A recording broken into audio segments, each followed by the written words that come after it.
Welcome back to the last episode of the What If You Could video series, helping you navigate from crisis and fear to clarity and possibility. I am Kelly Stewart of The Positive Business, and you can learn more about me at thepositivebusiness.com. So you're ready to have strategic conversations with the people essential to your success.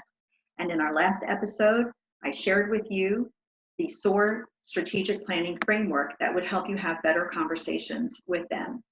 We covered a couple of generative questions that you could ask, and in this episode, we're taking it another level up.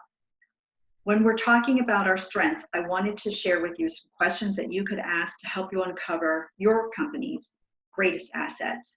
And some of that revolves around what you're most proud of. It's a great question to ask. What have you done in the last year or two that really stands out? In fact, you might have even written a case study about it. So this is a great time to dig those out.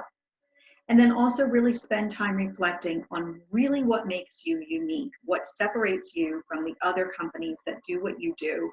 Are you responsive, creative, accountable? What is your secret sauce in terms of what you do?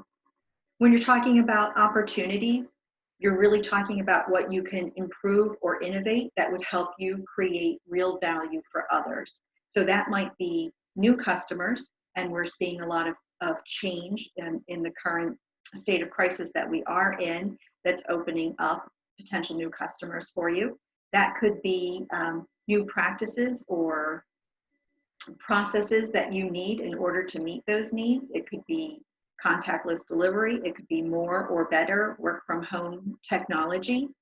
It could also be your thought leadership. How do you apply what you've done in the past and into the time that we're in now to help make sense of what's going on for people? When we're talking about aspirations, well, that's kind of the heart of everything we've been talking about. How do you positively and proactively create the future you want, especially in times of crisis? And for that, you really need to reflect with your team on what you care deeply about. Is it about building community? Is it about building a purpose-driven team? Is it about becoming more sustainable? All of those things, other things. But when you know what you care deeply about, then you can really shift the conversation to what projects and programs you need to put in place today in order to meet those aspirations.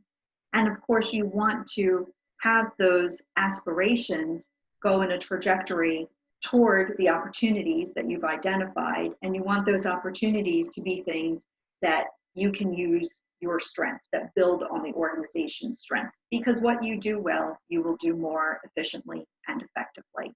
So it's really important to focus on those strengths. And because it's a strategic initiative, we still need to measure it, right? So what would let you know that you are completing these strategic initiatives, projects, and programs? If it's something new that you're doing, or something that you've made significant improvement to, you might need new tools for measuring that you just currently haven't needed to use. You also might want to ask your team, as a results question, how will we know we're making a difference in the lives of the people we create real value for? And here we're talking about customer satisfaction, employee sentiment, it could be customer community vibrancy, and even energy and waste reduction. So there's a whole range of options that you could choose from there, but it's important to ask what you mean. And a great question to add to this time, especially in planning, is what are the best rewards for the people who help us achieve our goals? And this is employees, but not necessarily compensation. And it can also include suppliers, vendors, and other people who contribute to your company's success. This has been such a great time of pause that people are really reevaluating what's important to them. And the more that you can kind of tap into that, the better able you'll be prepared to offer them rewards that are meaningful to them.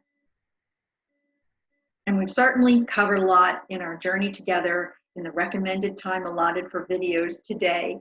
And I am truly excited to hear about your journey and how you're navigating through crisis and fear to clarity and possibility.